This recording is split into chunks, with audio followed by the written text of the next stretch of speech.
Hello students, today I am going to teach you the third poem of Flamingo, that is Keeping Quiet, written by Pablo Neruda. Pablo Neruda is the pen name of Neftali Ricardo Royce Basalto, who was born in the town of Parel in Chile. He is from Chile country. Pen name is he used Pablo Neruda while writings only. In his writings he used his name Pablo Neruda. His actual name was Neftali Ricardo Royce Basalto. Neruda's poems are full of easily understood images which make them no less beautiful. Neruda creates very easy images. बहुत ही आसान picture हमारे eyes के सामने create कर देते हैं, लेकिन इसका मतलब ये नहीं है कि उनकी कविताएं सुंदर नहीं होती. He won the Nobel prize for literature in 1971.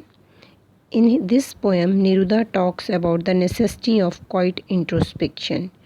Introspection means self analysis. इस पोएम में नेरुदा ये चाहते हैं कि मनुष्य को आत्मविश्लेषण करने की ज़रूरत है. And creating the feeling of mutual understanding, और आपस में एक दूसरे को समझने की ज़रूरत है अमंग ह्यूमन बींग्स के बीच में. Dear student, this is the theme of the poem. In this poem Neruda talks about the necessity of quiet introspection and creating a feeling of mutual understanding among human being. मानवों को आपस में एक दूसरे को समझने और आत्मविश्लेषण करने की ज़रूरत है. ये इस पोएम का थीम है. Now the poem. Now we will count to 12 and we will all keep still. Count here means say numbers. Now we will count to 12. We will say number up to 12 and we will all keep still. And we will not move. Then we will quiet and motionless, without movement and without speaking. For once on the face of the earth. Let's not speak in any language. The author requests the audience or listeners that we must speak no language on this earth. The people of the world have been indulging in wars and bloodshed on minor excuses. छोटी छोटी बात पर एक दूसरे को मारने लग जाते हैं या मर्डर या किलिंग कर देते हैं. तो पैबुलो नेरुदा चाहते हैं कि इन छोटी बातों के एक्सक्यूज़ेस लेके हम लोग इंडल्ज हो जाते हैं इन बातों में. इफ़ दे कीप क्वाइट, अगर वो थोड़ी देर चुप रहते हैं, they may not indulge in reasoning disputes और क्वाल्स. अगर थोड़ी देर के लिए चुप रहेंगे तो वो इन बातों में अपने आप को नहीं डालेंगे. Let's stop for 1 second and not move our arms so much. तो 1 सेकेंड के लिए सब चुप हो जाएंगे इस धरती पर और हम कोई भी भाषा नहीं बोलेंगे, ना ही हम अपनी बाजू हिलाएंगे. किसी भी तरह से हम कोई कम्युनिकेशन नहीं करेंगे, बातचीत नहीं करेंगे. ऐसा नहीं है कि हम बोलना बंद कर देंगे और हम आइज़ से अपने एक्सप्रेशन से बात कर लेंगे. किसी भी तरह से हम लोग बात नहीं करेंगे. It would be an exotic moment. ये बहुत ही अद्भुत क्षण होगा. एग्जॉटिक अनयूजुअल, विलक्षण, बिल्कुल मोहक, मन मोह लेने वाला क्षण होगा जब बिल्कुल शांति होगी. विदाउट रश, कोई रश नहीं होगा. The poet here is requesting the all human beings, all machinery, all living beings not to move. कोई भी नहीं हिलेगा. विदाउट इंजन्स, जब ह्यूमन बींग नहीं हिलेंगे तो कोई मशीनरी नहीं चलेगी. We would all be together, तब हम सब इकट्ठे होंगे. इन अ सडन स्ट्रेंजनेस, ये at once, sudden means at once, strangeness unusual, surprising, बड़ी ही हैरान कर देने वाली मोमेंट होगा, क्षण होगा, और हम सब इकट्ठे होंगे. Then what will do? Fisherman in the cold sea would not harm whales. Cold sea में फिशरमैन हार्म्स की वेल्स को किलिंग नहीं करेंगे जब सबको रुक जाना है. And the man gathering salt would look at his hurt hands. और जो ह्यूमन बींग सॉल्ट कलेक्ट कर रहे हैं, सी वाटर से सॉल्ट बना रहे हैं, then they will get time to see their hurt hands. अपने घाव वाले हाथ को देखने का समय मिलेगा उन्हें, तो वो ये देखेंगे कि कितना वो नेचर को नुकसान पहुंचा रहे हैं। फिशरमैन भी हार्म नहीं पहुंचाएंगे और जो मैन सॉल्ट गैदर कर रहे हैं वो भी देखेंगे कि नेचर को हम कितना नुकसान पहुंचा रहे हैं। Those who prepare green wars, green is the symbol of newness, freshness, नए, जो नए युद्धों के लिए तैयार हो रहे हैं। wars with gas, किसी भी तरह की लड़ाई वो गैस से वॉर करें। wars with fire, आग से करें। victory with no survivors, victory जीत, ये जो जीत होगी उसको survivors, those who are left alive, जिंदा लोग नहीं बचेंगे। तो ये जो जीत का आनंद भोगने वाला कोई नहीं बचेगा। जब युद्ध के बाद किसी का कोई रिलेटिव की डेथ हो जाएगी लड़ाई के बाद, तो उस जीत का आनंद नहीं ले पाएंगे। Would put on clean clothes and walk about with their brothers in the shade doing nothing. तो फिर वो क्लीन क्लॉथ्स पहनकर, वाइट क्लॉथ्स पहनकर, white is the symbol of peace, शांति, और sometimes here we can say sadness. तो वो लोग उस चीज़ को एंजॉय नहीं कर पाएंगे। शेड के नीचे अपने ब्रदर्स के साथ ही बैठे दुख मना रहे होंगे। जिस तरह से महाभारत के युद्ध में अभिमन्यु की डेथ हो गई, लेकिन युद्ध उन्होंने जीता, लेकिन उस जीत का आनंद नहीं उठा पाए। तो कवि यहाँ पर यही कहना चाहता है कि विक्ट्री विद नो सर्वाइवर्स, जब आगे ज़िंदा लोग नहीं होंगे तो उस जीत का आनंद भी नहीं रहेगा। What I want should not be confused with total inactivity.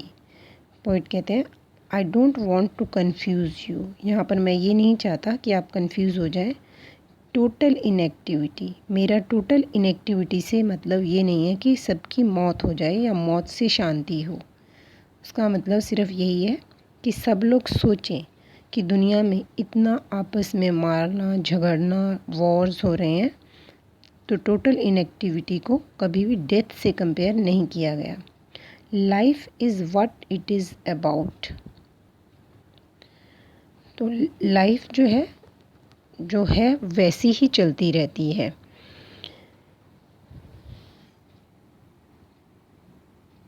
I want no truck with death, मैं नहीं चाहता कि किसी तरह से भी किसी की मौत हो, डेथ हो। If we were not so single minded, we here means we symbolises human being. Human beings have become single minded, they are thinking only about himself, about keeping our lives moving, कि अपनी life चलती रहे, सिर्फ हम किसी और के बारे में परवाह नहीं करते। And for once could do nothing, तो एक बार इस अर्थ पे कुछ भी नहीं करें। Perhaps a huge silence, huge very big silence might interrupt this sadness of never understanding ourselves. जो हम लोगों में अंडरस्टैंडिंग नहीं है ह्यूमन बींग्स में, तो वो जो उससे जो सैडनेस क्रिएट होती है जब हम सब चुप होंगे, तो उससे हम अपने आप को समझ पाएंगे। And of threatening ourselves with death, जिसके कारण हम अपने आप को अंडरस्टैंडिंग ना होने के कारण हमें हर समय थ्रेटनिंग, खतरा लगा रहता है अपने आप को डेथ का, कि हमारी इसके साथ झगड़ा हो गया, कभी हमारे ऊपर अटैक ना कर दे।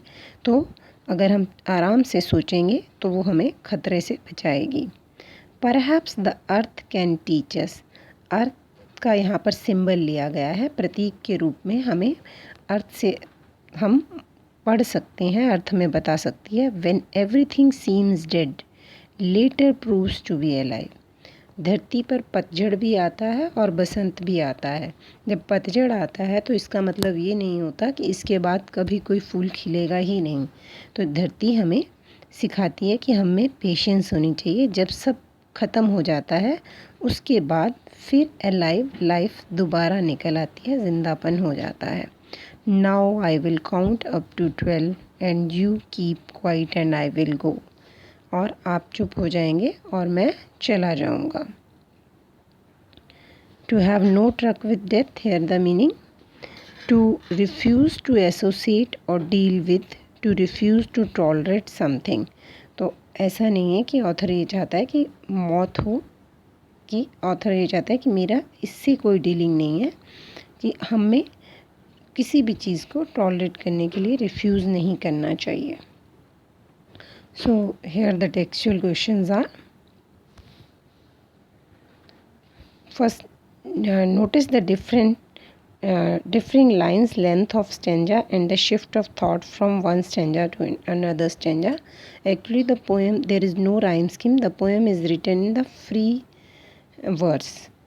Lines small भी हैं, big भी हैं, तो accordingly ideas shift भी हो रहे हैं, तो उसके accordingly shifting हो रही है. So now take the questions. What will counting up to 12 and keeping still help us achieve? Counting up to 12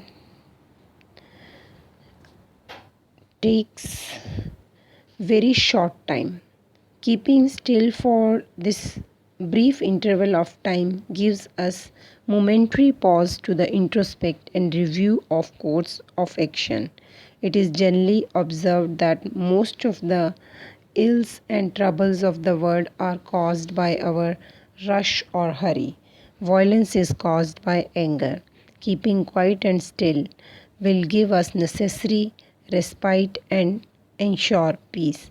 तो कुछ देर चुप होने से हम अपने आप को एनालाइज कर पाएंगे, सेल्फ एनालिसिस कर पाएंगे.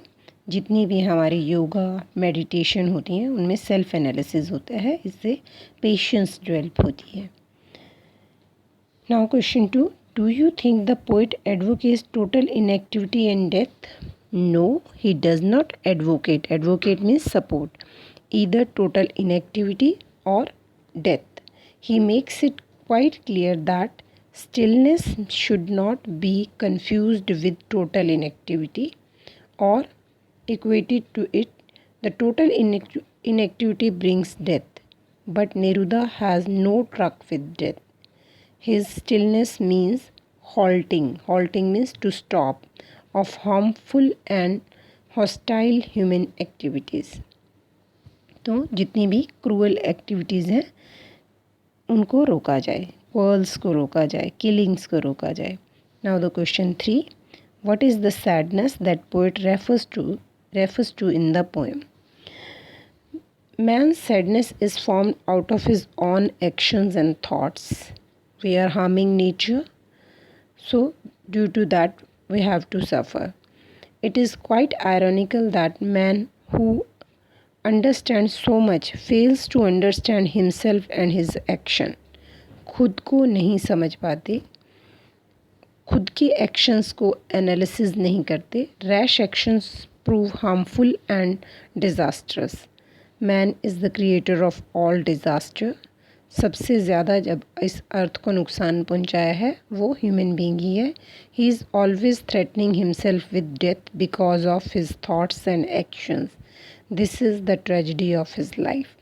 तो सारे जो प्रॉब्लम्स ह्यूमन बींग्स के एक्शंस या थॉट्स के कारण है. When we are thinking ill about others and ultimately we are suffering and having always in thinking that we are in danger, our life is in danger.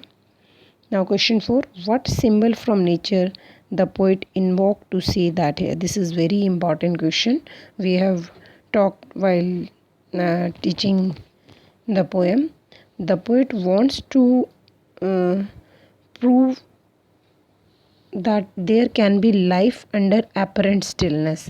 The poet invokes the earth as a living symbol to prove his point.